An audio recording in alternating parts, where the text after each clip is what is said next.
অচেনাভাবে আমরা শুরু করেছিলাম আমাদের এই জীবন।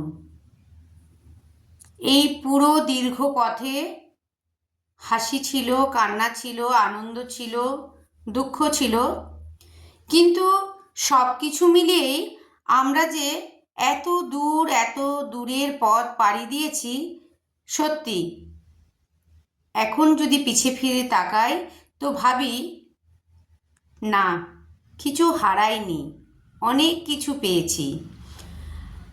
সব সুখ দুঃখ মিলিয়ে কিন্তু জীবন, তাই দুঃখটাকে দূরে রেখে এই যে জীবনে চলার পথ সত্যি খুব খুব খুব খুব আনন্দময়। তোমায় ছাড়া আমার জীবনের সত্যি পথ চলা অসম্ভব ছিল, আগেও অসম্ভব।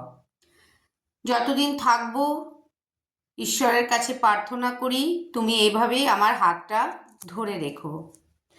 আজকের এই বিশেষ দিনে আমি তোমায় বলতে চাই, তুমি কিন্তু আমার সব খুশির কারণ। এটা সত্যি, তুমি ভুলে যাও, এটা বাস্তব। তুমি হয়তো এত কাজের চাপে, পরিস্থিতির চাপে এই দিনটি উইশ করতে ভুলে যাও, হয়তো কোথাও একটা কষ্ট লাগে, কিন্তু এই কষ্টটা তোমার ভালোবাসাতে চাপা পড়ে যায়। মনে হয় না এই মানুষটা, এই মানুষের ব্যক্তিত্বটা আমাকে সম্পূর্ণ ঘিরে রেখেছে, আমাকে আগলে রেখেছে। ওইটুকুনি উইশ নাই করতে পারে, ওইটুকুনি উইশ ভুলে যেতেই পারে।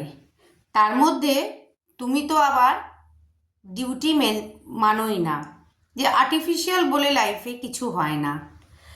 তো যাই হোক, সমস্ত দুঃখের মাঝেও, সমস্ত আনন্দের মাঝেও বাকি পথটা আমি তোমার হাত ধরেই কাটাতে চাই এবং খুব আনন্দের সহিতই কাটাতে চাই।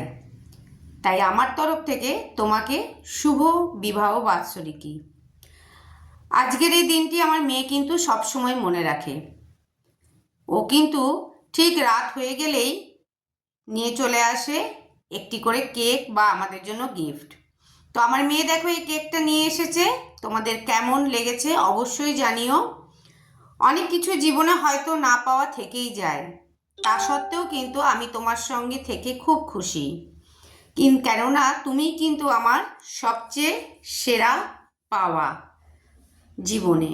সন্তান তো আছেই, কিন্তু স্বামীর ভালোবাসা, স্বামীর সাথ পাওয়া, একটা বন্ধু হিসেবে স্বামীর হাত ধরে চলা, তুমি আমার বেস্ট ফ্রেন্ড।